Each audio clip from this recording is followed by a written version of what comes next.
Frost clung to the towering obsidian pillars of the Prime Strategy Sanctum, a deliberate architectural choice designed to remind the ruling elite of the Saar Vey Ascendancy that power was, at its core, the absence of warmth.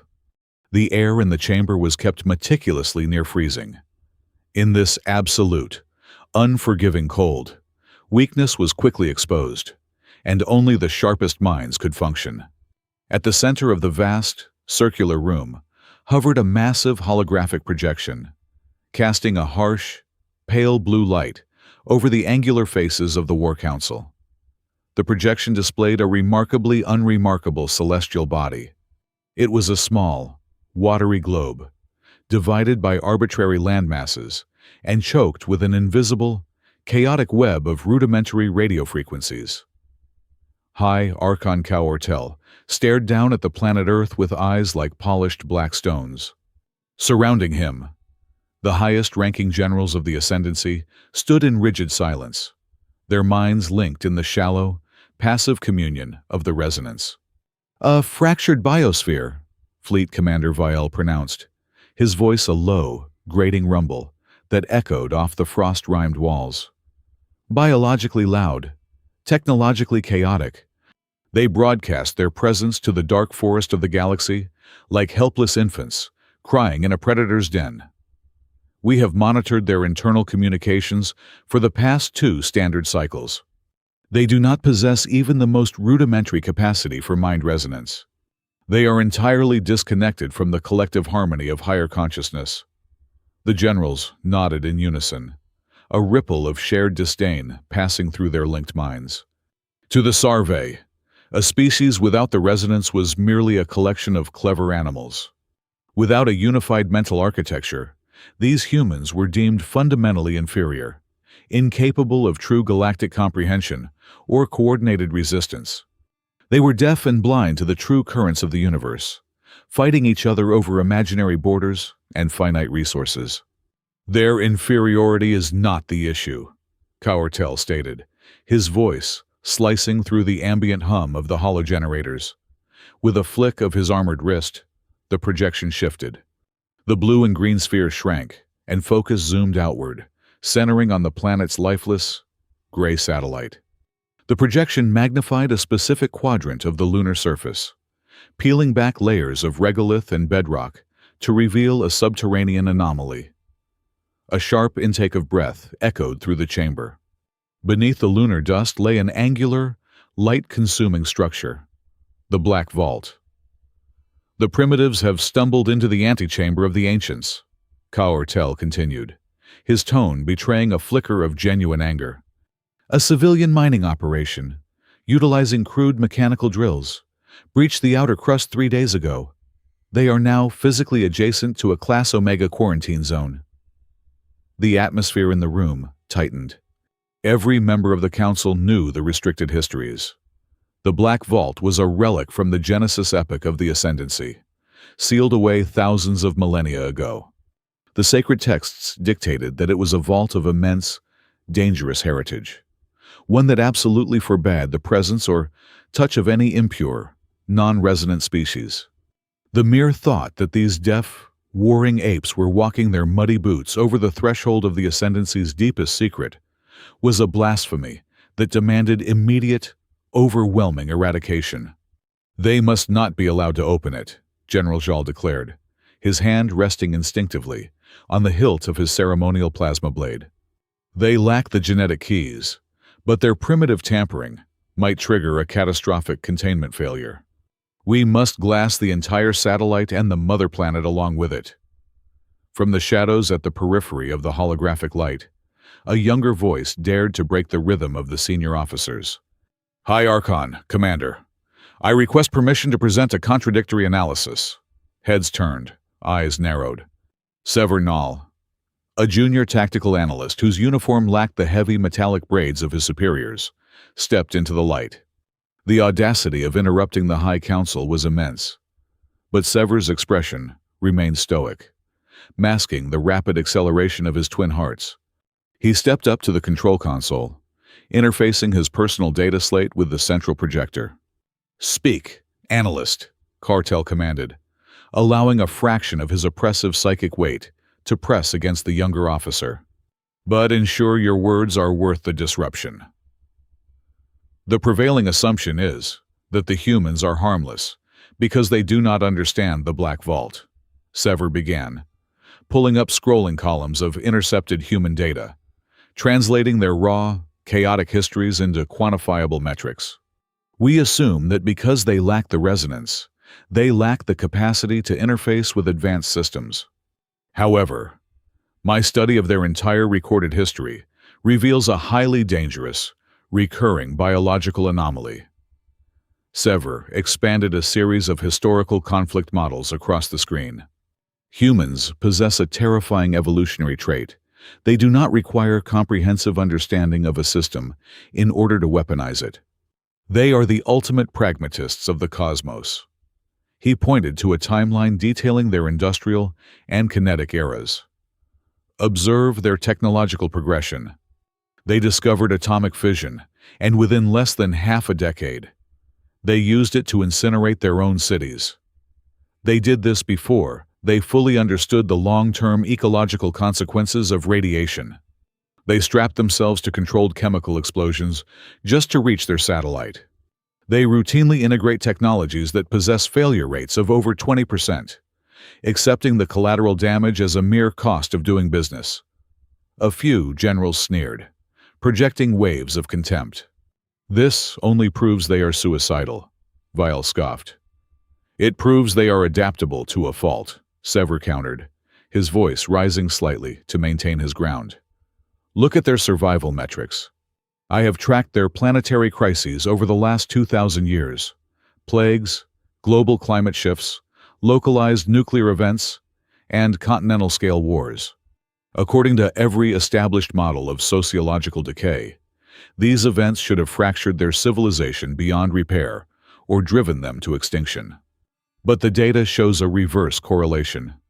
Sever highlighted several dramatic spikes on the graph. After every near-extinction event, they do not regress into weakness. They undergo aggressive, violent restructuring. They rebuild their societies significantly faster. Their infrastructure becomes exponentially harder, and their tactical doctrines become vastly more reckless. They consume their own trauma and convert it into industrial momentum. If we strike them with overwhelming force, we will not break them. We will simply provide them with the ultimate evolutionary catalyst. Silence hung in the freezing air, heavy and unyielding. Then, a slow, rumbling sound emerged from Fleet Commander Vale. It was laughter, cold and devoid of humor, soon joined by the scattered chuckles of the other generals. You present the desperate thrashing of a trapped beast as a grand strategy, Zal mocked, shaking his head. Analyst Nall, you have spent too much time reading the poetry of mud dwellers. A cornered animal bites, yes, but it does not bite through the reinforced titanium hull of a dreadnought. They are barely capable of chemical propulsion. Their sensory apparatus is strictly biological. They cannot even perceive the fleet we would send until it is already burning their atmosphere. Sever swallowed hard, holding his ground. High Archon, I strongly advise a period of deep stealth observation. We must understand how they are interacting with the Vault's outer shell before we introduce a kinetic variable into their system. Kaortel raised a single hand, instantly silencing the room. His eyes bored into Sever, ancient and unforgiving. Your caution borders on cowardice, analyst, the High Archon stated, his voice a decree etched in ice. We do not observe vermin chewing on our sacred artifacts. We exterminate them. Their resilience is irrelevant when faced with absolute annihilation. We will not allow the impure to soil the legacy of the First Era. Kaortel turned away from Sever, addressing the council at large. Deploy the First Vanguard. 3 heavy cruisers, 12 frigate escorts, and a full legion of orbital pacifiers. Initiate a subspace transit to their local star. Upon arrival, you are to immediately neutralize all orbital infrastructure, silence their planetary communications, and secure the lunar surface.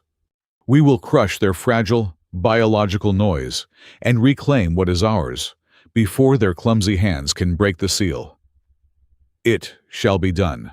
High Archon," the generals chorused, their minds harmonizing in a sharp, violent chord of anticipation. The meeting was adjourned, the projection of Earth winking out of existence, leaving the chamber plunging back into deep, shadowy twilight.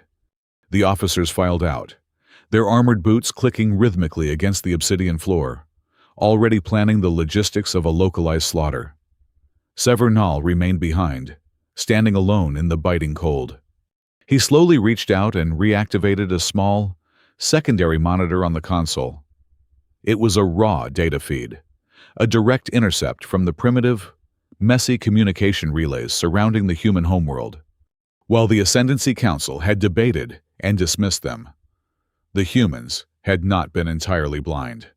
Their crude optical and radio telescopes had detected the initial gravitational distortions of the Vanguard fleet preparing for transit.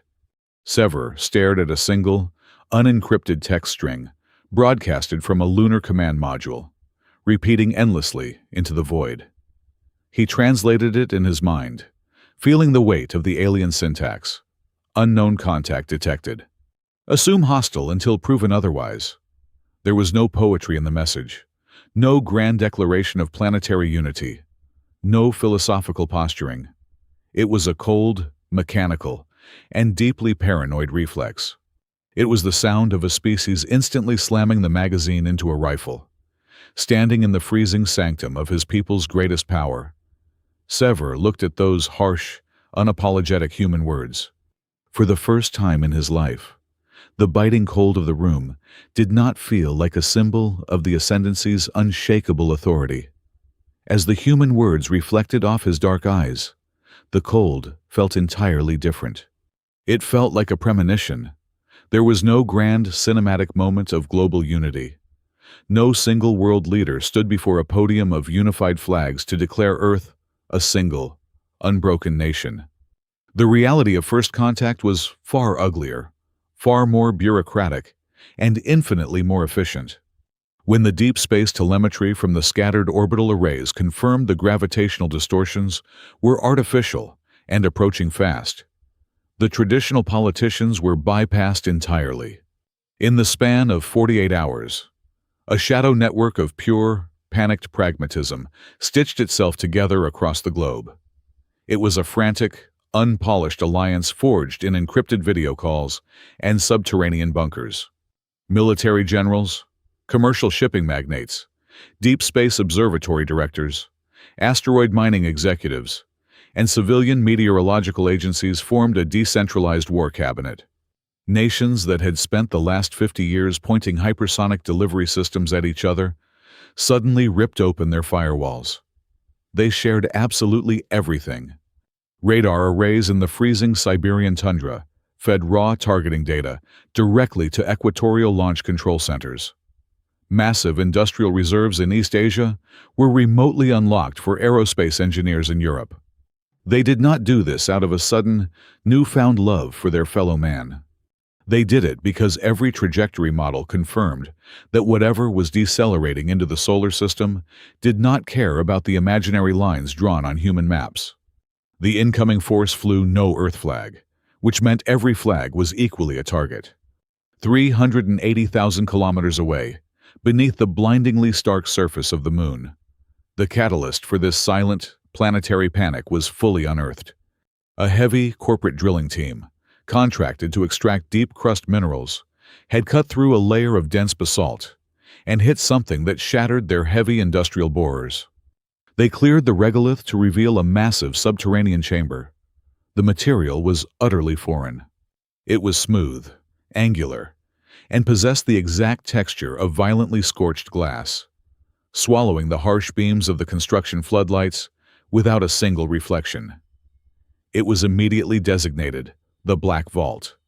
Within 12 hours of the breach, independent scientific teams were quietly ferried to the lunar site under the guise of an equipment malfunction. They brought military-grade artificial intelligence suites, quantum decryption engines, and brute force plasma cutters. Nothing worked. The complex algorithms crashed against the strange, flowing symbols etched into the vault doors like water against a stone dam. The localized AI cores simply froze, unable to process the logic of the alien syntax. The breakthrough came entirely by accident. A tired, heavily caffeinated geophysicist, frustrated by the failing machinery, stepped too close to the primary seal while his environmental suit's biometrics were actively transmitting. The structure reacted instantly. The dormant symbols flared to life, burning with a cold, internal light. The patterns pulsed in exact rhythm with his elevated heart rate and the chaotic, exhausted spikes of his raw neural activity. The scientific teams quickly realized the terrifying truth. The Black Vault was not locked by a digital password or physical armor. It was a lock designed to ignore the sterile logic of machines and the collective harmony of a hive mind. It demanded the presence of a completely isolated, unlinked biological mind. It only reacted to the chaotic, individualistic static of a human consciousness. Back on Earth, the top military strategists recognized that standing in a traditional line of battle against a civilization capable of interstellar transit was collective suicide.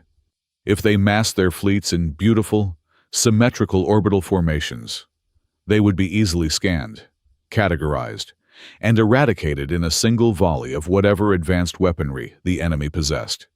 Instead, humanity activated the Mosaic Protocol. It was a doctrine of absolute, unapologetic decentralization. There would be no single central command, no primary flagship, no unified headquarters for the enemy to target. The human military apparatus dissolved its central nervous system, breaking into thousands of autonomous splinters. If the enemy cut off the head, they would find that the body did not need it to function. Any node that survived could take command.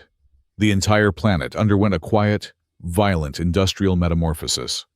The massive automated ore tugs, originally designed to drag heavy asteroids through the belt, were hastily retrofitted with thick layers of ablative armor and packed with raw kinetic payloads. High-altitude meteorological launch pads were reprogrammed and loaded with dense clouds of radar-absorbing chaff and orbital shrapnel. Offshore civilian shipyards, usually reserved for oil tankers, began welding discarded naval artillery and repurposed railguns onto the hulls of commercial freighters. The hiding places were equally pragmatic. Deep underground, abandoned subway tunnels and sprawling metropolises were packed with server farms and quantum communication relays, shielded from orbital bombardment by millions of tons of concrete and dirt. Disused coal mines plunging miles into the planetary crust became the new, freezing homes for fractured command staffs. Massive commercial cold storage warehouses, originally built for global food distribution, were emptied of their inventory and repurposed to house experimental munitions, utilizing the heavy refrigeration units to mask the thermal signatures of the volatile payloads. While this frantic rewiring took place in the shadows, humanity maintained a facade of standard operational procedure on the open airwaves. They continuously broadcasted a standard, unencrypted message in binary and prime number sequences across all frequencies, demanding the approaching alien fleet identify itself. It was a loud, repetitive noise designed to draw attention, but beneath that noisy broadcast, the thermal and electromagnetic signatures of Earth's traditional military bases were deliberately going dark. Fighter squadrons were scattered to civilian highways. Nuclear submarines sank into the deepest trenches, running on silent. The traditional target simply vanished into the background noise of the planet, replaced by an empty, deceptive silence. Millions of miles away, the highly advanced sensor arrays of the approaching Ascendancy Vanguard scanned the blue planet and its moon. To the cold, calculating minds of the alien commanders, relying on the predictable doctrines of collective resonance and centralized authority, the data painted a clear, pathetic picture. They saw the sudden silence of the primary military installations. They saw the erratic, scattered movement of civilian and industrial assets. Without the unifying hum of a collective mind to organize a defense, The Ascendancy interpreted this dispersion as raw, unadulterated terror. From their distant vantage point, Earth looked like a nest of insects scattering in a blind panic before a descending boot. They were fatally wrong. The silence was not panic. It was absolute focus. The dispersion was not a retreat. It was an ambush taking shape on a planetary scale. Earth was no longer a divided collection of squabbling nations waiting to be conquered by a superior force. Humanity was doing the one thing it had perfected over thousands of years of brutal, bloody survival. They were not standing in a neat, easily targetable formation to die with honor.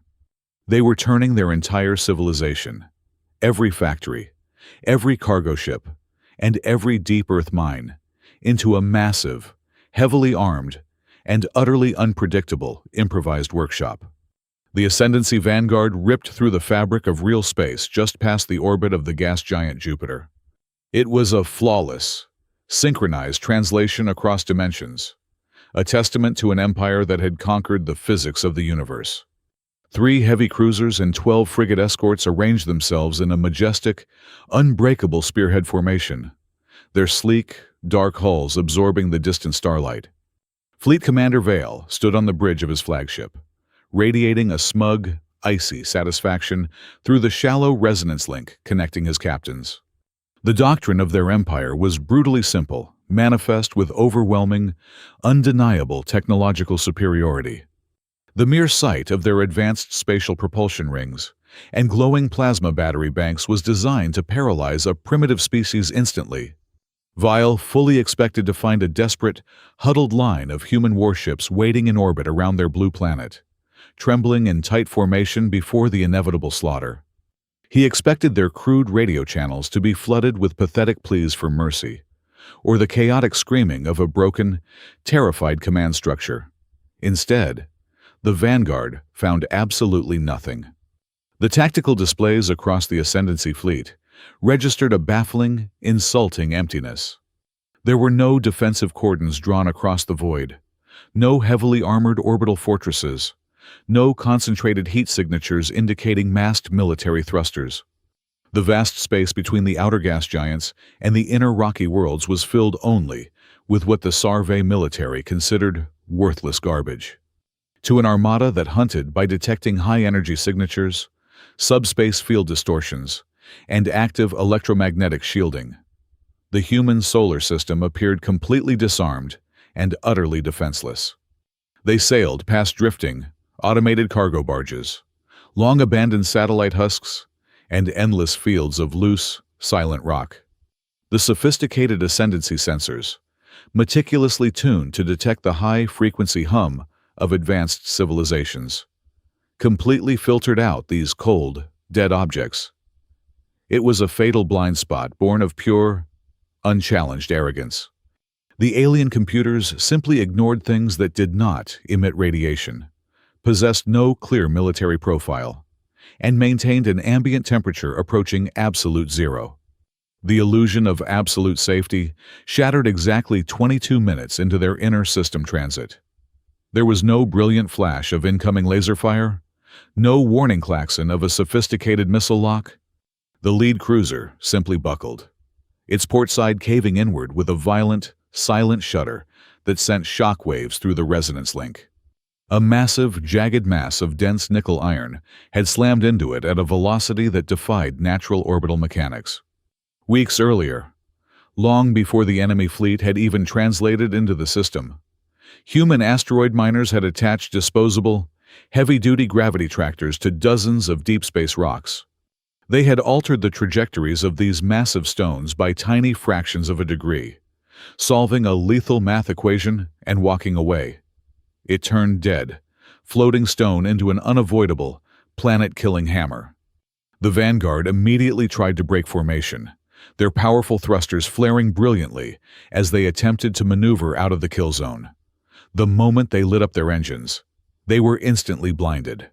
Massive, thin-film thermal positioning mirrors, deployed decades ago for harmless solar radiation research, abruptly pivoted on their axes.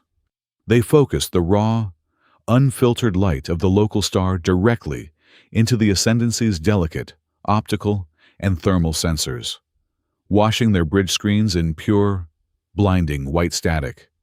Panic, a sensation entirely foreign and deeply shameful to the resonance-linked crews, began to bleed rapidly through their shared mental connection. The human assault was entirely kinetic, overwhelmingly physical, and utterly brutal. Discarded civilian thruster rigs, rapidly welded to dense chunks of refined industrial tungsten, fired their single-use chemical engines to ram into the elegant alien frigates like prehistoric battering rams. Energy shields designed to elegantly disperse superheated plasma simply failed to compute the sheer blunt force of millions of tons of cold, accelerated metal. As three of the alien frigates spun wildly out of control, venting vital atmosphere and freezing luminescent fluids into the dark void, the most insulting and terrifying phase of the battle began. The humans did not launch a final, glorious volley to destroy the crippled vessels. They did not seek the honor of a total kill. Instead, the void around the dying ships filled with clouds of small, agile shapes. Thousands of automated welding drones and heavily armored boarding pods, launched from hollowed-out commercial freighters, hiding perfectly still in the asteroid debris, swarmed the wounded Ascendancy ships. They clamped onto the still-hot hulls like mechanical parasites. The alien crews inside, scrambling frantically to seal breached bulkheads and restore failing power grids, listened in absolute horror to the high-pitched, grinding screech of industrial plasma cutters tearing straight through their exterior armor. Human engineering teams, clad in bulky, radiation-scarred mining suits, did not storm the interior corridors to fight hand-to-hand. They stayed on the outside, anchoring themselves to the hull and carving open the engineering bays and external weapons blisters. Right in the middle of a chaotic, live combat zone, these zero-gravity scavengers were surgically extracting the Ascendancy's highly advanced sensor cores, cutting loose their spatial drive coils, and unbolting active plasma weapon modules from the dying ships while the alien crews watched helplessly from the inside. Only a single, lightly armored Ascendancy scout ship managed to tear itself free from the kinetic meat grinder. Its captain, forcefully overriding the panicked screams echoing through the resonance link, engaged an emergency subspace jump, fleeing back toward the safety of the Empire's borders. But before the vessel vanished into the fold, its rear telemetry arrays captured high-resolution, multispectral footage of the battle's immediate aftermath. Days later, standing in the dim, freezing sanctums of the capital world, Sever Nall stood alone before a private viewing console. He watched the unedited feed brought back by the lone survivor. The footage was profoundly disturbing to him, not merely because of the savage violence, but because of the terrifying, cold efficiency that followed the slaughter. On the screen, heavily modified human tugboats were already casting industrial tow cables over the eviscerated husks of the Ascendancy warships, dragging them toward hidden Lagrange points. The intercepted human communication channels were not filled with the chaotic, emotional cheers of a victorious underdog celebrating a miraculous survival. They were filled with dry, rapid, mechanical chatter. Logistics officers were arguing harshly over cargo space allocation. Grimy engineers were dictating rapid structural measurements. Human metallurgists were already running live tests to analyze the molecular structure of the stolen alien armor plating. With a trembling hand, Sever manipulated the video feed, zooming in on the dark side of the moon and the cloud-covered surface of Earth. The planet was literally lighting up with industry. Deep in the scorching equatorial deserts, out on the rolling, storm-tossed oceans, buried far beneath granite mountain ranges, and hidden safely inside vast lunar lava tubes, thousands of makeshift foundries and field factories flared into bright, thermal operation. Through blurry telescopic lenses, he could see humans already transferring the freshly stolen alien components onto incredibly ugly, blocky ship frames that had clearly been welded together just hours prior. A cold knot of genuine dread formed in Sever's primary stomach.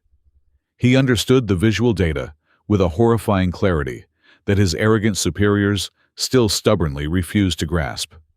The greatest danger was not that this primitive species had somehow managed to ambush and defeat an elite vanguard fleet. The true danger lay entirely in their psychological framework. The humans had not viewed the arrival of the Ascendancy as an existential invasion to be bravely repelled. They had looked at the highly advanced, heavily armed alien warships and viewed them as a sudden, highly lucrative delivery of exotic building materials. In the blink of an eye, the entire solar system had transformed. In the eyes of the Empire, it was supposed to be a quiet, easy hunting ground.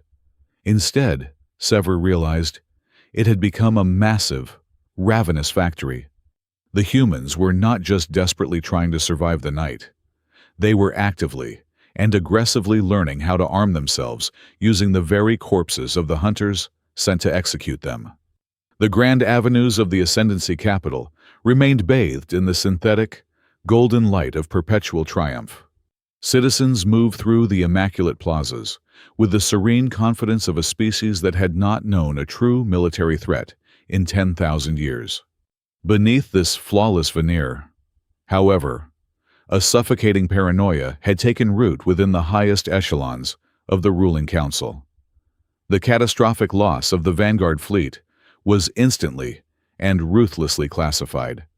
High Archon Kaortel sealed the communication channels, executing 2 lower-tier technicians who had merely glanced at the raw telemetry of the disaster. To the public, the expedition to the human solar system was broadcasted as a minor, routine pacification of an unruly border world. To admit that their finest warships had been torn apart by a fundamentally inferior species using kinetic debris and industrial tools was not just an embarrassment, it was political suicide. In the shadowed depths of the intelligence archives, analyst Severn Hall worked under the crushing weight of reality. He had spent the past 96 hours compiling a new operational assessment of the human species, a document so radically contrary to established doctrine that it felt like treason to type the words. His final report crystallized a terrifying paradigm shift. The human species did not optimize for aesthetic perfection, nor did they strive for the harmonious, centralized elegance that defined the Ascendancy. They optimized entirely for continuity. Sever documented how human infrastructure was designed to be inherently disposable and endlessly replaceable. If an engine failed, they did not mourn the loss of a masterpiece. They cannibalized it for scrap and bolted a crude substitute in its place. If a communications array was shattered, its function was instantaneously routed through dozens of civilian backups. They treated catastrophic damage not as a failure state, but as a minor logistical hurdle. They embraced redundancy to an almost pathological degree. What could be broken could be immediately replaced. What could be targeted could be infinitely dispersed. They were a civilization built on the principle of surviving the worst possible outcome, making them virtually immune to traditional shock and awe tactics. Seeking a way to exploit this resilient architecture, Sever turned his attention back to the root cause of the conflict. He bypassed standard search protocols, utilizing his clearance to delve into the deepest, most restricted strata of the Empire's historical databases. He sought any correlation between the chaotic human biological resonance and the strange, flowing geometric syntax etched into the lunar anomaly. For days, the decryption algorithms ground through millions of classified files, cross-referencing ancient colonial records and forbidden genetic registries. When the match finally materialized on his screen, the air in Sever's office seemed to freeze in his lungs. The synchronization was absolute, a perfect, 100% match. The symbols covering the subterranean vault did not belong to a dead, alien dialect.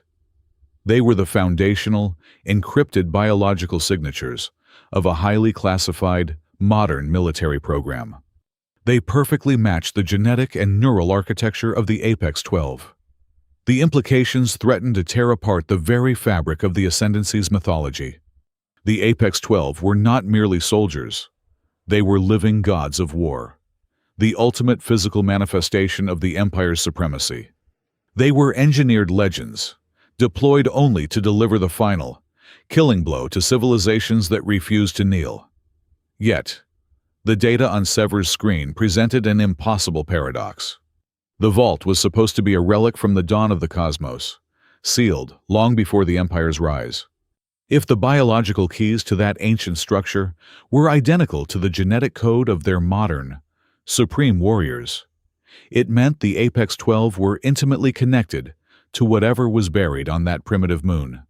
It suggested that the vault was not just a sacred artifact, but a vault intricately tied to the true, hidden origins of the warrior caste the Empire worshipped.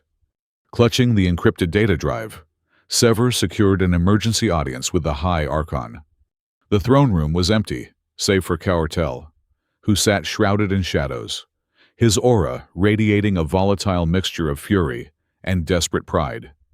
Sever presented his findings, urging a complete halt to all hostilities. He formally proposed initiating immediate diplomatic negotiations with the humans before they managed to fully decipher and open the structure. He argued that engaging an enemy capable of weaponizing their own destruction, while simultaneously risking the exposure of the Empire's deepest genetic secrets, was a tactical error of catastrophic proportions.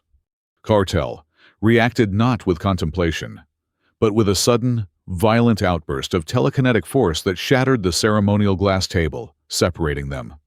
"Negotiation is the language of the weak," the High Archon hissed, his voice echoing off the vaulted ceiling. "To offer terms to these mud-dwellers is to validate their existence and confess our vulnerability. If the vassal systems catch even a faint scent of this humiliation, if they realize a species of isolated, chaotic primates broke a vanguard fleet, the rebellion will consume half the galaxy within a standard cycle. The scent of blood in the water will draw every parasite we have ever conquered." Kaortel rose, his silhouette imposing against the dim light. "This is no longer a simple operation to secure a historical asset. Analyst. This is a campaign of absolute erasure. The humans have forced a reckoning, and they will be ground into the dust of their own ruined world to preserve the undeniable invincibility of the Ascendancy. The mandate has shifted. I am issuing the absolute recall." Sever's breath caught. The absolute recall was a protocol reserved only for existential threats. It meant the deployment of the Empire's ultimate sanction. Across the vast expanse of the galaxy, encrypted hyperwave signals pierced the void, reaching the most violent frontiers of Ascendancy territory. From the burning atmospheres of rebellious gas giants to the shattered orbital rings of defiant core worlds, the legendary figures were summoned back. The Apex 12, who had been actively engaged in erasing entire cultures from the galactic registry, ceased their campaigns and turned their dreadnoughts toward the capital. When they arrived, they did not mingle with the regular military hierarchy. They existed above it. They were towering figures of bioengineered perfection, their minds operating on a frequency of pure, predatory focus that made standard resonance feel like the babbling of children.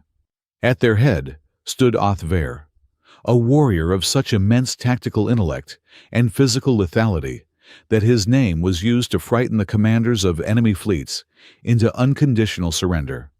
Unlike the arrogant generals of the Central Council, who had dismissed the initial intelligence, Othver did not sneer at the data. He demanded every file, every intercepted communication, and every piece of raw footage recovered from the disastrous first encounter. While his peers prepared their weapons and meditated on the impending slaughter, Othver sat in silence, meticulously reading every single word of Severnal's updated, treasonous report. On the eve of their departure, Othver summoned the young analyst to his private armory. The room smelled of ozone and heavily refined plasma. The Supreme Commander was meticulously calibrating the focusing lens of a heavy kinetic disruptor, his massive hands moving with terrifying, delicate precision. He did not look up as Sever entered. "Your superiors believe we are flying into a primitive trap," Othver rumbled, his voice lacking the usual arrogance of his caste, replaced by a cold, calculating curiosity. They believe we simply need to apply a greater degree of overwhelming force to shatter their resolve. You disagree. I do, Commander, Sever replied, keeping his voice steady despite the oppressive aura radiating from the warrior. Applying overwhelming force to an anvil only breaks the hammer. The humans have decentralized their entire existence. They have no capital city left to burn. They have no central leadership to assassinate. Every factory is a fortress, and every civilian is a potential combatant. Othver finally paused, setting the weapon down and turning his piercing gaze upon the analyst. He waited, silently demanding the core truth of the matter. Sever met the commander's eyes and delivered the single, grim conclusion that had haunted his nightmares for days. Humans do not protect the center, Sever said quietly, the words hanging heavy in the sterile air of the armory. They protect the function. You will not find a head to sever. For a long, agonizing moment, the deadliest entity in the known galaxy said absolutely nothing.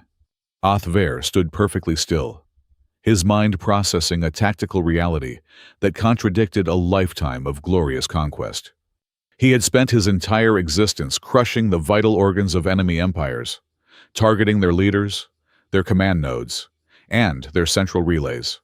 Now, he was being deployed to fight a sprawling, faceless organism that had deliberately amputated its own head to survive. The uncharacteristic, prolonged silence of the Supreme Warrior spoke volumes, echoing the terrible realization that the Empire had just signed its name to a second, far more fatal mistake. They did not descend in the grand, terrifying formations of a traditional planetary invasion. The Apex 12 shattered the upper atmosphere like isolated strikes of divine wrath, their individual drop pods blazing with the heat of atmospheric friction. They scattered across the globe and the dark lunar surface, targeting precisely what their centuries of combat experience told them were the vital organs of any civilization. Their mission was surgical and simultaneous: sever the command structures, incinerate the research hubs, cripple the logistical arteries, and silence the communication networks. But the world rushing up to meet them had deliberately rearranged its own anatomy. There were no sprawling central fortresses waiting to be breached, no elegant citadels of leadership to be toppled. Instead, the supreme warriors of the Ascendancy crashed directly into environments entirely engineered to turn their overwhelming biological and technological advantages into fatal liabilities. In the freezing depths of a northern polar region, one of the apex designated to crush a supposed continental logistics hub tore through the reinforced concrete of a subterranean facility. He landed with earth-shattering force. His plasma blades ignited, ready to slaughter a huddled command staff. He found empty hallways. Suddenly, the heavy blast doors sealed shut behind him, completely severing his resonance link with the fleet. He was trapped inside a massive, multi-layered pressure maze. The human defenders did not fire a single bullet. Instead, they remotely detonated structural charges that ruptured the adjacent subglacial lakes. Millions of gallons of near-freezing seawater rushed into the facility. As the water swallowed the corridors layer by layer, the humans triggered hyper-cooling vents. The water flash froze in seconds. The Apex's superior strength, capable of tearing through tank armor, became entirely useless as he was entombed in thousands of tons of instantly expanding solid ice. His heavily mechanized combat suit, designed to dissipate massive amounts of heat, catastrophically failed as the plunging temperatures turned his own armor into a suffocating, inescapable coffin. Half a world away, another legendary warrior slammed into a dense, urban industrial sector, tasked with destroying a major orbital launch relay. Before she could even scan for targets, the entire horizon ignited. She was instantly swallowed by an intentional, apocalyptic fire belt. The humans had not fled the zone. They had rigged the entire sprawling refinery district to burn at specific temperatures and trajectories. Combat engineers and local emergency fire crews were actively coordinating the inferno, as if they had practiced for this exact moment for months. They used controlled demolitions to create massive thermobaric drafts, funneling superheated oxygen-starved winds directly toward the Ascendancy warrior. The intense, chaotic thermal blooms completely blinded her advanced optics. She was forced to expend massive amounts of shield energy just to keep her flesh from boiling, fighting a desperate, losing battle not against soldiers, but against a weaponized firestorm directed by people who knew exactly how to feed a disaster.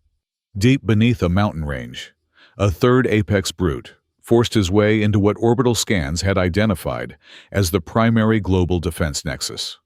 He slaughtered his way through thick physical barricades and localized automated turrets, finally shattering the central data vault.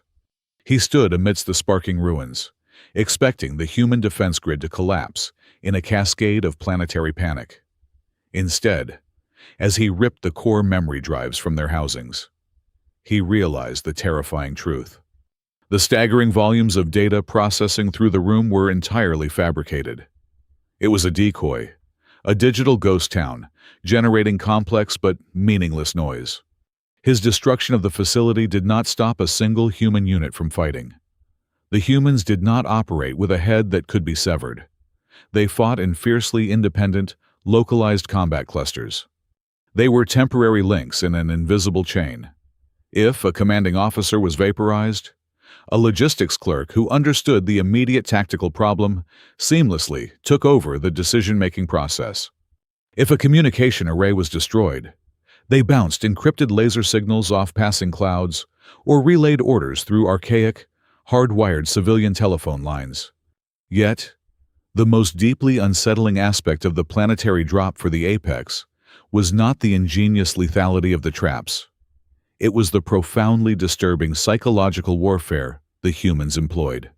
As the Supreme Warriors fought to untangle themselves from acoustic reflection zones, where human engineers used the geometry of abandoned mines to bounce the Ascendancy's own sonic weaponry back at them, with amplified, armor-shattering force, they heard the broadcasts. Booming from heavily armored loudspeakers, hidden safely within seas of localized electromagnetic interference, came voices speaking in broken, synthesized Ascendancy dialects. They were broadcasting offers of surrender. They were announcing the establishment of medical evacuation corridors for wounded alien personnel. They were deliberately opening clear paths for Ascendancy forces to retreat without being fired upon. To the Apex, creatures bred in the belief that absolute annihilation was the only possible outcome of conflict. This was incomprehensible. They were gods of death, sent to eradicate an inferior species, and these supposed insects were offering them mercy. The humans were seen actively dragging Ascendancy pilots from the wreckage of downed scout ships, forcefully disarming them, and then applying rudimentary field dressings to their burns. It was a level of pragmatic empathy that completely short-circuited the brutal, uncompromising logic of the Ascendancy's warrior caste. Standing in the smoldering ruins of a coastal metropolis, his armor scarred by a barrage of crude, kinetic railgun fire, Othver processed this chaotic battlefield data. The Supreme Commander realized, with a heavy, sinking dread, that they had not dropped onto a panicked, chaotic world awaiting its execution. They had descended into the heart of a civilization that had fundamentally accepted profound agony and staggering loss as the standard, baseline price for existing freely. The humans were not fighting to preserve beautiful architecture or a flawless political system. They were fighting simply to ensure that there would be a tomorrow, even if they had to burn their own world to ashes to see it. And as Othver looked up through the smoke-choked atmosphere toward the edge of space, he saw the faint, erratic flashes of a totally different kind of violence. High above the atmosphere, far beyond the reach of the ground war, another conflict was rapidly taking shape. Humanity was not just fighting in the mud and the fire. They were hauling their crude, industrialized wrath into the void. The orbital space was filling with jagged, deformed silhouettes, massive blocks of aggressively welded steel and stolen technology, forming a chaotic, ferocious defensive line that defied every single elegant doctrine ever written in the history of the Saar Vey Ascendancy. Above the burning atmosphere, the orbital defense grid of humanity materialized not as a pristine naval armada, but as a terrifying monument to industrial defiance. They were universally dubbed stack ships. These monstrous vessels completely abandoned any pretense of aerodynamic grace or symmetrical beauty. They were brutish, hulking amalgams of heavily reinforced cargo hauling frames, hollowed-out civilian rescue modules, and jagged slabs of scorched armor plating pried directly from the corpses of the Ascendancy Vanguard.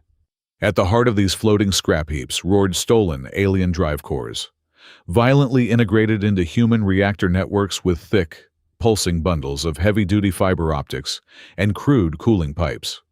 When the Ascendancy fleet engaged them, expecting the human vessels to shatter under concentrated plasma barrages, they were met with a baffling tactical reality. A stack ship did not die according to standard naval doctrine. If a concentrated beam sheared off the forward weapons array and crushed the bow, the ship did not simply detonate or drift as a lifeless wreck. Explosive bolts fired automatically. Bulkheads slammed shut, sealing off the burning compartments. The surviving aft section immediately decoupled, instantly reclassifying itself in the tactical network. What was once a heavy cruiser instantly became a decentralized cluster of automated missile drones and point defense turrets, continuing to spit kinetic fury as an entirely new component of the same unbroken industrial will. They did not fight to maintain a beautiful formation. They fought simply to remain on the board. This relentless adaptability was fueled by an information network that outpaced even the Ascendancy's vaunted mental resonance. The alien telepathy was deeply hierarchical, requiring processing time as reports moved up the chain of command and orders flowed back down. Humanity operated on a chaotic, open-source survival instinct. When a battered human corvette, desperately holding the line in the orbit of Mars, discovered a microscopic thermal fluctuation in the enemy's forward shielding, it did not request permission to share the data. The tactical patch was broadcast system-wide in less than 1 second. 230,000 miles away, in the freezing shadows of the moon, a human stack ship instantly adjusted its railgun targeting algorithms, slipping a solid tungsten slug right through that exact shield vulnerability to crack an alien frigate in half. The Ascendancy commanders watched in horror as human captains routinely made tactical decisions that bordered on absolute madness to the alien mind. They witnessed a newly forged, incredibly expensive human dreadnought intentionally ram itself into the path of a lethal plasma torpedo. The human ship was vaporized, but its sacrifice entirely shielded a sprawling, undefended orbital repair dock and a fragile medical evacuation corridor behind it. The aliens fought to preserve their elite assets. The humans willingly threw their most devastating weapons into the fire to protect an oxygen depot or a welding bay. Humanity understood a fundamental truth of prolonged attrition that the Empire had forgotten. The victor is rarely the one who hits the hardest, but the one who can rebuild their broken pieces the fastest. On the planetary surface, the stranded Apex warriors were encountering psychological anomalies that their genetically engineered minds simply could not process. Sweeping through a recently overrun human field hospital in the ruins of a coastal city, an Apex expected to find the slaughtered remains of Ascendancy scouts who had been shot down days earlier. Instead, he found alien prisoners of war sitting quietly next to bleeding human soldiers. The captured scouts had not been executed. They had not been subjected to agonizing interrogations. Their weapons had simply been stripped, and human combat medics were actively wrapping their plasma burns in thick, sterile bandages. The humans were sharing their heavily rationed water with the very creatures sent to exterminate them. They did not fight out of a desire to inflict cruelty. They applied exactly enough violence to remove the enemy's capacity to kill, and not one fraction of an ounce more. While the industrial meat grinder churned in orbit and on the ground, a far more silent and terrifying shift was occurring beneath the lunar crust.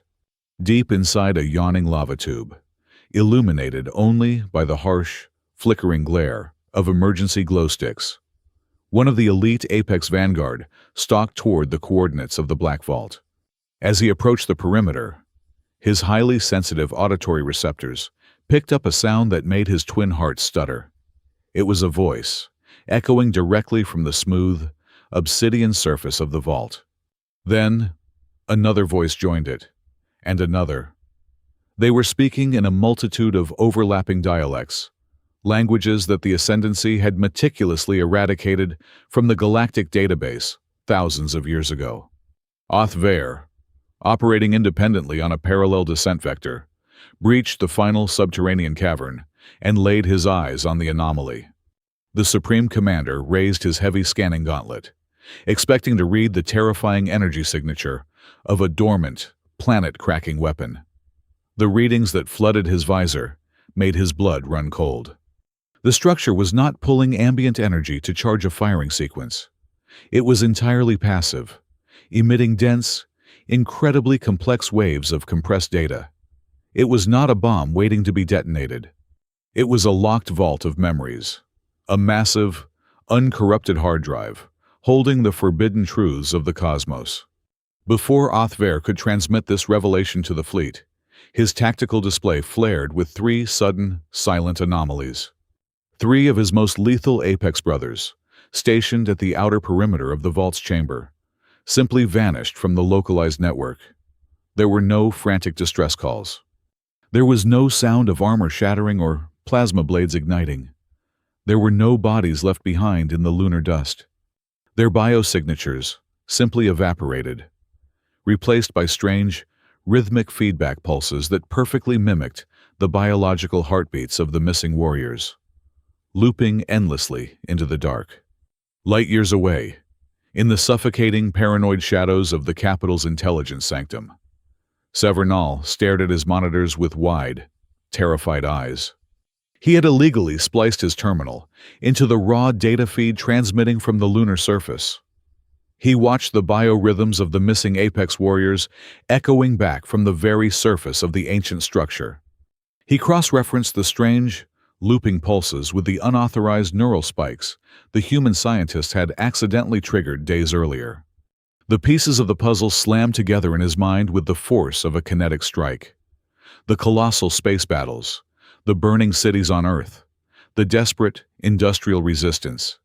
It was all a massive, blinding distraction. The humans were not just fighting a defensive war. Their chaotic, unlinked minds were acting as raw static, interacting with the vault in ways the Ascendancy could never replicate. Sever slumped back in his chair, the chilling realization settling deep into his bones. The true war, the conflict that would determine the fate of the entire galaxy, had never actually been fought in the skies above Earth. It was happening right now, in the pitch-black silence under the rocks of the moon. The subterranean archive of the Ascendancy was not a library of knowledge, but a mausoleum of silenced truths. Severnal, his pulse hammering against his ribs, bypassed the final biometric security layer with a stolen command code. He stepped into the deepest, most heavily restricted data vault on the capital world. The air here was profoundly stale, smelling of cold ozone and deliberate neglect. There were no holographic displays of glorious conquests or elegant statues of founding fathers. There were only rows of archaic, physical quantum glass drives, bathed in a suffocating, blood-red emergency light. Sever plugged his personal slate into the primary terminal. He had come looking for tactical context regarding the lunar anomaly. Instead, as the decryption algorithms tore through the heavily redacted files, he ripped away the foundational mythology of his entire civilization. The official history of the Saar Vey Ascendancy was a masterclass in ruthless editorial control. Every citizen was taught that their empire was forged through pure, destined biological superiority and the harmonious evolution of the mind resonance network. The data scrolling across Sever's screen told a violently different story. The Ascendancy had not evolved their telepathic utopia. They had stolen it. Thousands of years ago, the early empire discovered a colossal, dormant cosmic artifact. The ancient texts designated it the Witness Engine. It was not a weapon of mass destruction, nor was it a generator of infinite energy. It was a terrifyingly advanced piece of metaphysical machinery designed to record, process, and store the collective consciousness of entire species. The early High Archons did not study it. They weaponized it. They repurposed the Witness Engine into a sprawling, invisible neural prison. Sever read the genocidal ledgers with mounting horror.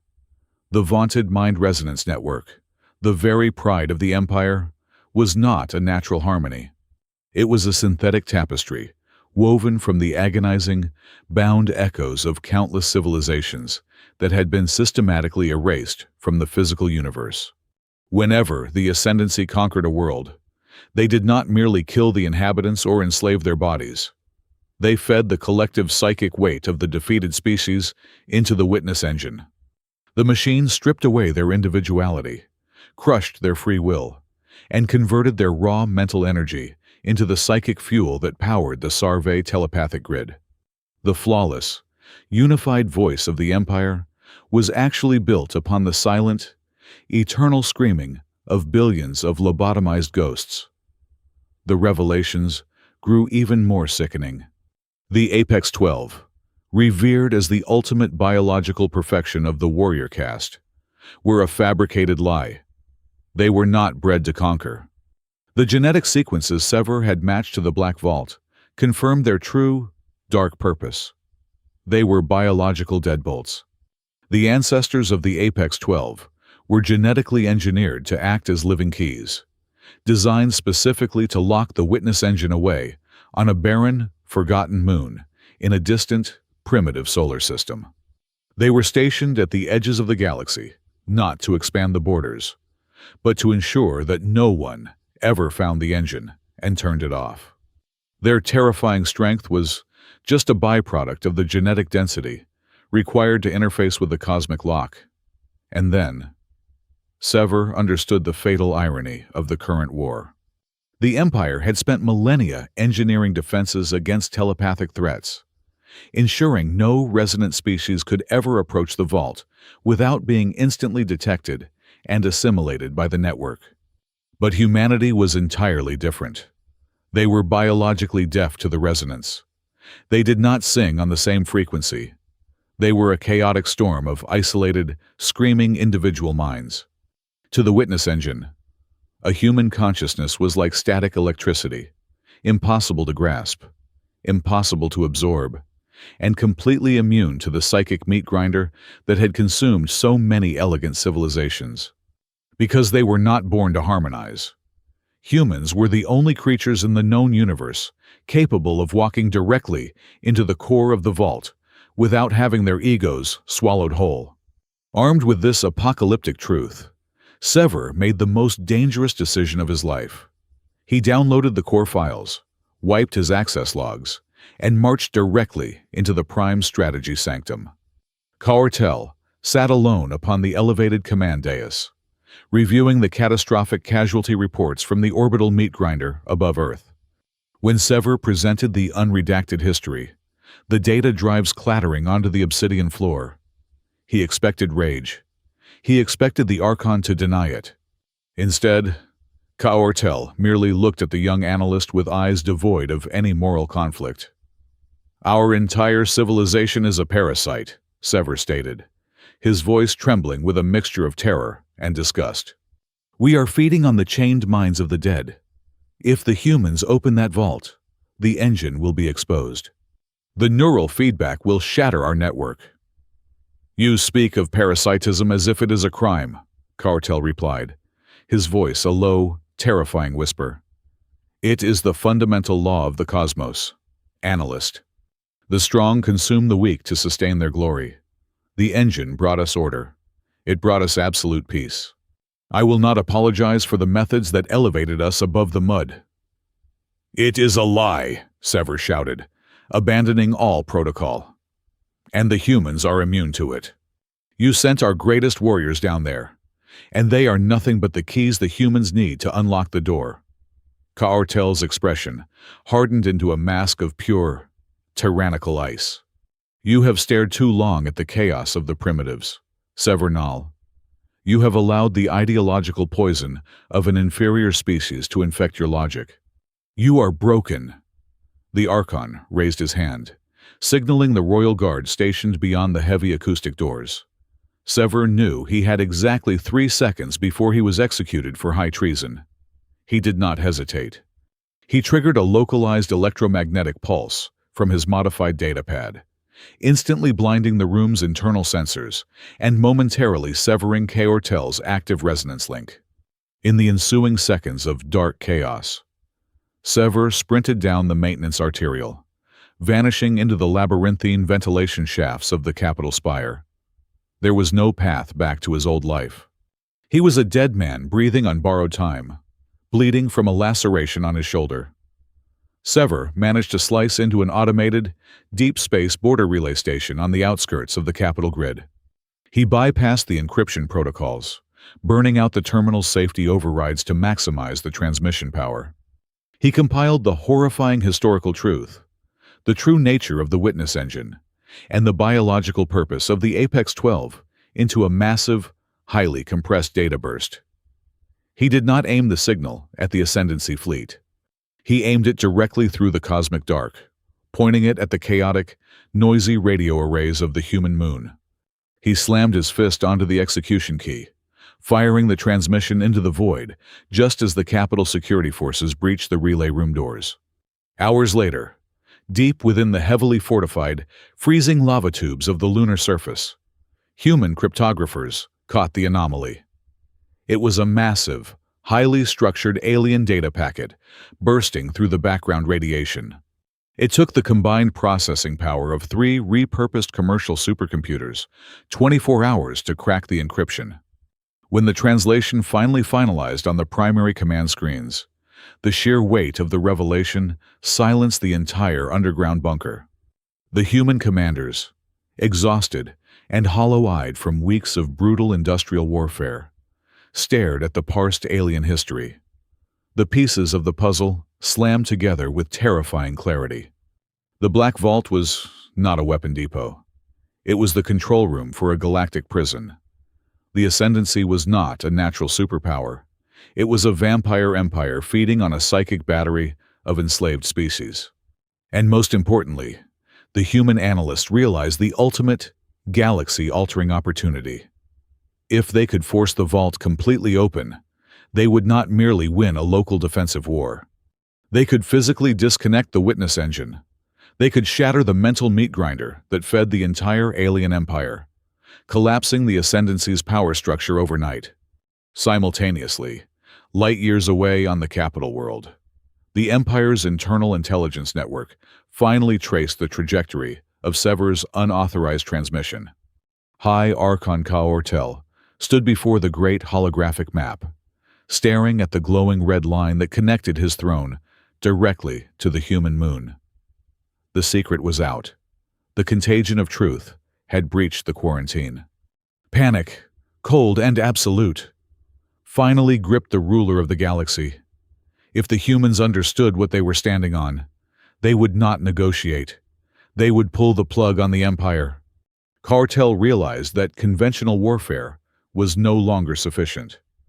The survival of the Ascendancy required the total, immediate erasure of the evidence. He issued the most extreme military directive in the history of the Saar Vey. He ordered the immediate assembly of the Annihilation Armada. There would be no more ground drops, no more tactical fleet engagements, and no more attempts to secure the vault. Kaortel commanded his forces to load planet-cracking thermal munitions and singularity warheads. His new order was singular and absolute: burn the entire Earth and its moon down to their molecular foundations before the secret could spread to the stars. The human withdrawal from the lunar surface was a masterpiece of deceptive weakness. To the Ascendancy sensors, scanning from high orbit, The sudden collapse of the outer defensive perimeter looked like the inevitable breaking point of a fractured, exhausted military. It was, in truth, a meticulously engineered funnel. Earth Command had intentionally ordered their remaining lunar battalions to abandon the fortified craters and retreat deep into the labyrinthine basalt lava tubes.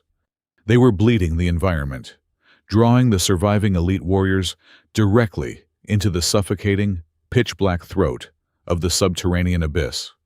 The humans knew they could not kill the supreme warriors in open combat, so they lured them exactly to the one coordinate the ancient anomaly demanded. Saar Vey spearheaded the descent, his massive armored frame scraping against the jagged, claustrophobic walls of the primordial tunnels. The atmosphere grew dense and heavy, humming with a strange, ambient static that made his tactical visor glitch with unpredictable visual artifacts. He stepped through a breached basalt partition and finally entered the massive, unlit cavern housing the ancient structure. The scene before him shattered his operational conditioning. His 3 missing brothers were not dead. They were not restrained by crude human chains or trapped in kinetic cages. They were sitting entirely motionless on the dark, glassy floor of the cavern, their heavy weapons discarded mere paces away. They stared upward, absolutely transfixed. The structure was no longer a dormant, light-consuming block. It was awake. The witness engine was bleeding holographic light into the suffocating darkness, projecting staggering, 3-dimensional archives of sheer tragedy. Saar Vey stood paralyzed as he watched the ethereal memories of 1,000 erased species float through the cavern. He saw towering, aquatic philosophers pleading for mercy before orbital strikes boiled their oceans. He saw crystalline hive minds shattering under the crushing, psychic weight of the early empire. The machine was not simply playing historical recordings. It was forcing the raw, undiluted emotional agony of the forgotten dead directly into the minds of the onlookers. Then, the projection shifted, focusing on a specific genetic lineage. The machine displayed the ancient, original blueprints of their own warrior caste. Saar Vey watched the holographic ancestors of the Supreme Vanguard standing not upon the bridges of conquering dreadnoughts, but standing as silent sentinels right here, in this very cavern. They were created to be the incorruptible wardens of this cosmic graveyard, biologically locked out of the psychic network to ensure they could never be tempted to use the stored trauma as a weapon. They were the gatekeepers of the forgotten, not the executioners of the weak. A profound, agonizing schism instantly fractured the surviving vanguard. For half of the warriors present, the sheer, crushing weight of the projected truth broke their absolute loyalty to the capital world. They dropped their plasma rifles, their perfectly engineered minds reeling from the realization that their entire existence was a weaponized lie. But the other half reacted with immediate, violent denial. Their cognitive dissonance mutated into pure, destructive rage. They declared the psychic projections a highly sophisticated human hallucination, a primitive trick designed to break their morale, choosing the comfort of their violent mythology over the horrifying reality of their origins. The Loyalists raised their weapons, determined to collapse the entire subterranean structure and bury the heresy beneath millions of tons of lunar rock. The cavern erupted into absolute chaos. Plasma bolts vaporized the ancient darkness, illuminating the terrifying, close-quarters slaughter. The witness engine, reacting to the sudden spike in kinetic violence, triggered an automated defense protocol. The localized gravity field began to violently fluctuate, shifting from heavy, bone-crushing pressure to sudden, disorienting zero-gravity pockets. Ancient, monolithic bulkheads that had not moved in a million years began to slide open and slam shut, turning the cavern into a shifting, lethal maze. In this claustrophobic nightmare, humanity did not rely on a single, glorious savior to win the firefight. Their victory was a brutal, mechanical grinding of gears fueled by desperate, ordinary people holding their assigned ground. A bleeding combat engineer wedged his own crushed arm into a failing power conduit to keep a floodlight operational, blinding a charging loyalist long enough for a squad of Marines to riddle the warrior with armor-piercing depleted uranium. A human hacker, hyperventilating in a pressurized suit, frantically overrode the vault's closing doors, splitting the enemy forces and trapping two towering alien warriors inside a crushing hydraulic lock. Grimy tunnel miners detonated shaped charges to redirect falling debris, shielding the vulnerable human medics who were frantically performing chest compressions on critically wounded soldiers while floating in zero gravity. Every single human was a vital, unglamorous component in a sprawling machine of survival. This desperate philosophy extended far beyond the lunar dust. Thousands of miles above the subterranean slaughter, the human orbital network was taking catastrophic damage from the Vanguard's remaining automated defense frigates. But the fragile relay of information never died. Amateur skywatchers operating jury-rigged radio dishes from their suburban backyards, civilian cargo pilots bleeding out in the cockpits of their shattered freighters, and lone technicians on dying weather satellites continued to bounce the encrypted telemetry across the void. They held the digital line through absolute sheer will, completely unaware of what the specific data meant, knowing only that if the communication chain broke, the entire species would burn.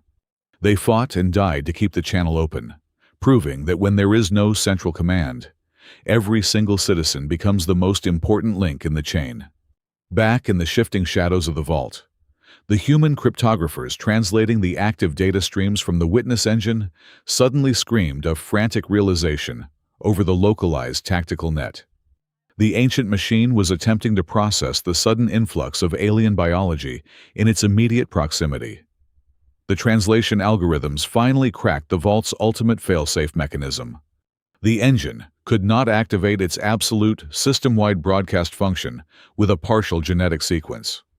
To fully bypass the containment protocols and transmit its stored truth across the entire galactic network, it required the simultaneous presence of the entire biological key. It needed the active, localized biometrics of all 12 original genetic lines. The human commanders, listening to the desperate radio chatter amidst the gunfire, realized the magnitude of the cosmic irony unfolding before them. They did not have to hunt down the alien keys across the galaxy. They did not have to launch a desperate, impossible offensive against the capital world. The arrogant High Archon, in his frantic bid to crush humanity and hide his civilization's darkest sin, had issued the absolute recall. He had personally ordered the remaining Supreme Warriors to abandon their distant posts and drop directly into the killing fields of the human moon. The Ascendancy had not sent an execution squad. Driven by their own terrifying hubris, the alien empire had meticulously packaged and hand-delivered the exact set of living keys required to open the final door and destroy themselves. The trap was finally set, and the prey had locked themselves inside.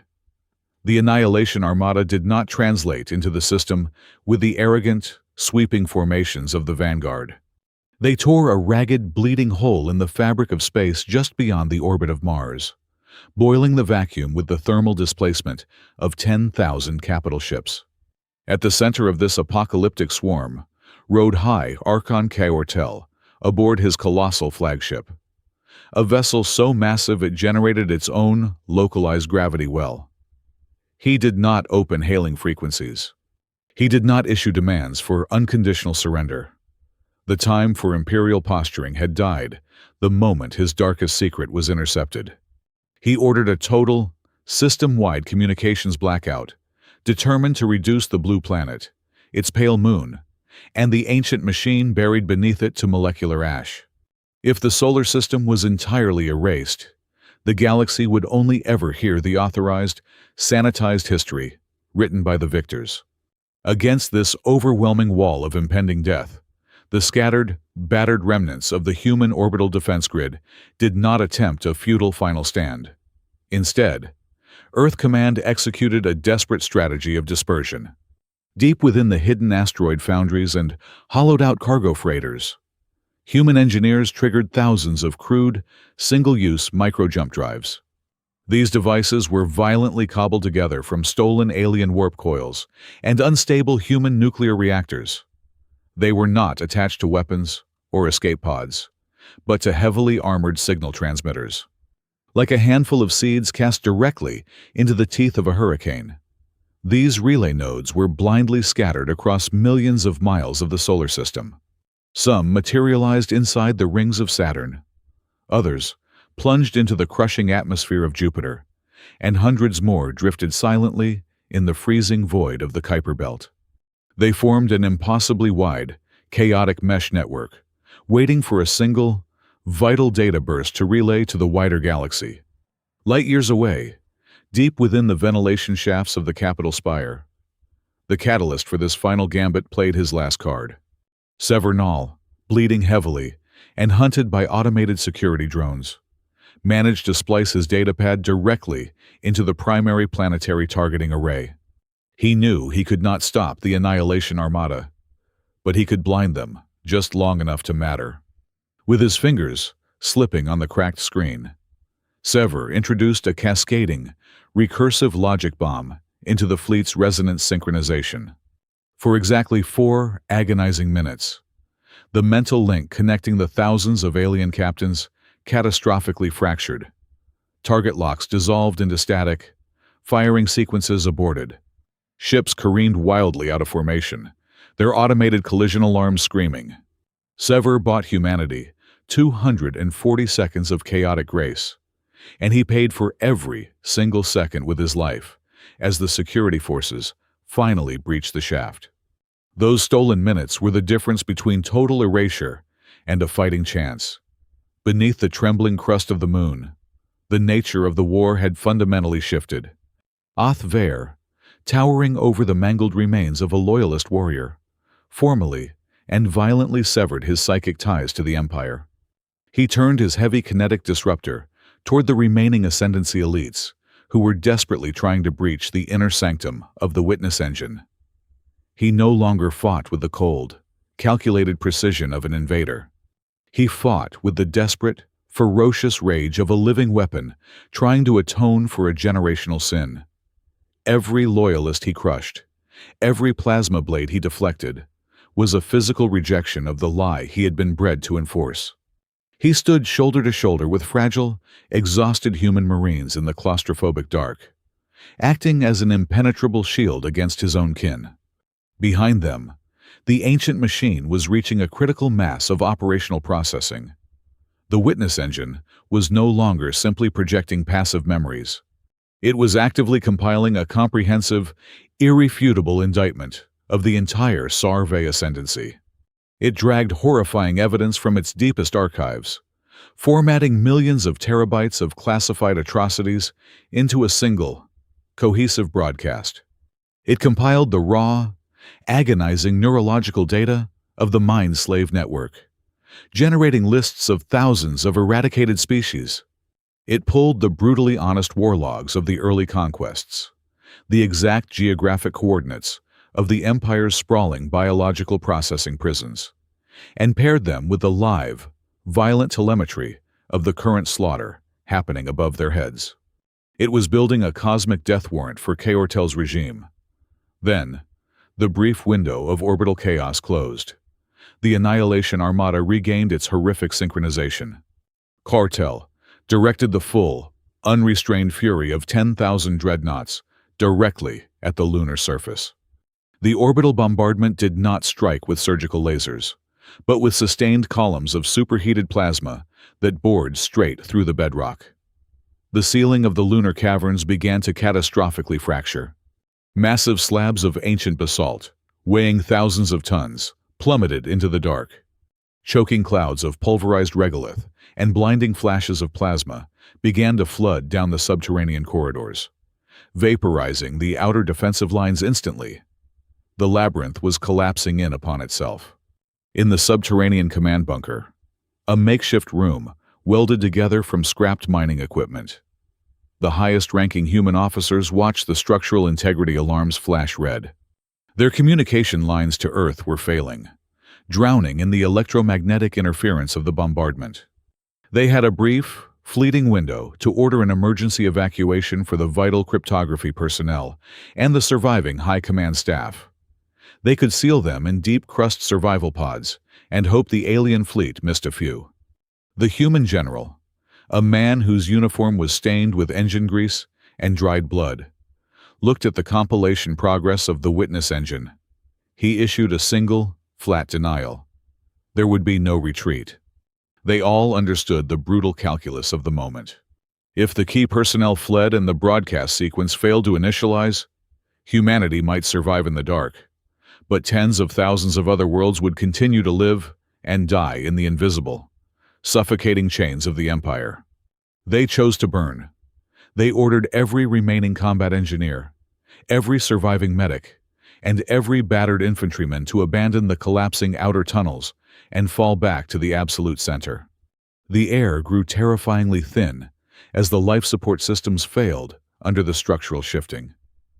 The deafening roar of the orbital bombardment above was completely drowning out the sound of their own weapons.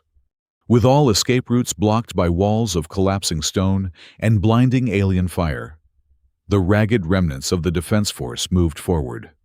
Human soldiers, leaning on improvised crutches and clutching empty rifles, walked alongside the towering, battered forms of Vey and the few apex warriors who had chosen the truth over their empire. Together, they stepped over the threshold and entered the final, deepest core chamber of the witness engine, a place bathed in a blinding, ethereal light, fully aware that there was absolutely no guarantee of a way back out. The heart of the witness engine was not a mechanical control room, but a vast, spherical amphitheater carved from a single, flawless block of synthetic diamond. The air inside hummed with a frequency that bypassed the ears and vibrated directly against the soul. Vey, his massive armor severely scorched and leaking luminescent fluids, stood alongside the ragged, breathless human survivors.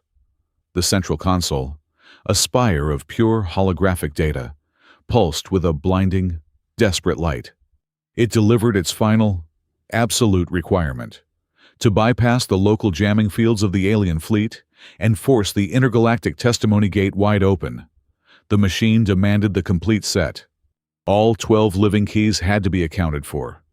They had to be physically present and neurologically linked, or their biological signatures had to register as permanently terminated within the immediate activation radius. Before the human cryptographers could process the grim mathematics of this demand, the heavy vault doors at the rear of the chamber violently imploded. The final cadre of loyalist apex warriors charged into the ethereal light. They ignored the exhausted human soldiers who were desperately leveling their empty rifles. They ignored Vey. Their massive kinetic disruptors and plasma blades were aimed solely at the central spire. They intended to execute the ancient machine to keep their empire's mythological purity intact forever. Drawing upon the absolute maximum capacity of the Ascendancy's mind resonance, they prepared to unleash a synchronized psychic shockwave capable of shattering the diamond core. But they had fundamentally misunderstood what they were standing inside. The witness engine was the very furnace that burned enslaved souls to create that resonance. As the loyalists channeled the Empire's power, the machine simply reversed the polarity. The psychic energy did not manifest as a weapon. It collapsed inward. The loyalist warriors froze mid-stride, their heavy weapons clattering to the floor. The stolen, screaming echoes of billions of erased minds flooded back through the connection, completely bypassing their physical armor. The ultimate warriors were instantly crushed under the unimaginable psychic weight of the species their ancestors had fed to the machine. They fell to the glassy floor, their biological functions ceasing not from kinetic wounds, but from a total, catastrophic neurological overload. The central spire flared brilliantly, acknowledging the termination of the hostile keys, but the broadcast buffer remained stalled. Vey looked at the interface. The sheer volume of data, the thousands of years of suppressed, agonizing history, was too massive to push through the Annihilation Armada's orbital blockade without a sustained, localized power source. The few surviving awakened apex warriors shared a single, silent look of absolute understanding. They stepped forward, placing their massive, armored hands directly onto the glowing surface of the central spire. They realized the tragic, cosmic poetry of their existence. There was only one way to keep the intergalactic gate open, long enough for the truth to escape the solar system. They had to willingly surrender their individuality, pouring their complete neural patterns directly into the witness engine. They had to become permanent, structural pillars of the machine itself, stabilizing the signal with their own life force. This was the exact moment the historical record was sealed in its most agonizing form. The Saar Vey Ascendancy had deployed their absolute strongest, their 12 flawless gods of war, to a tiny, primitive rock to crush a biological nuisance. Yet, not a single one of them would ever return. Some were dead, buried under the lunar rubble. Some were shattered by their own stolen power. And the final few were willingly stepping into the digital abyss, sacrificing their physical forms to hold the door open for the truth. As Othver closed his eyes, his physical body began to dissolve into streams of pure, white data, flowing upward into the vastness of the machine. The signal erupted. It was not a simple radio wave or a targeted laser burst. It was a massive, uncontrolled hyperspatial tsunami. It tore through the Annihilation Armada's jamming fields as if they were made of wet paper. It expanded across the galaxy at millions of times the speed of light. It slammed into the core worlds, the gas giant refineries, and the distant, frozen mining colonies. The transmission carried the raw, unfiltered voices of the apex warriors, the agonizing cries of the imprisoned species, and the brutal, unredacted ledgers of the Empire's darkest sins. The coercive resonance network of the Saar Vey instantly shattered. Without the witness engine, silently feeding it the stolen energy of the dead, the artificial telepathic link connecting the Empire simply evaporated into the void. Above the moon, the devastating synchronization of the Annihilation Armada dissolved into absolute chaos. Vassal fleets orbiting distant stars suddenly found their minds their own. The conquered, subjugated worlds of the galaxy did not rise up because a charismatic leader told them to fight. They rose up because, for the first time in thousands of years, the suffocating psychic static in their heads cleared, and they finally heard the horrifying truth of their own chains. On the bridge of his colossal flagship, High Archon Kaortel fell to his knees. The invincibility of a 3,000-year-old empire cracked and dissolved into dust in a matter of minutes. He stared at the blue and green sphere of Earth, a world he had once dismissed as biologically loud and hopelessly primitive.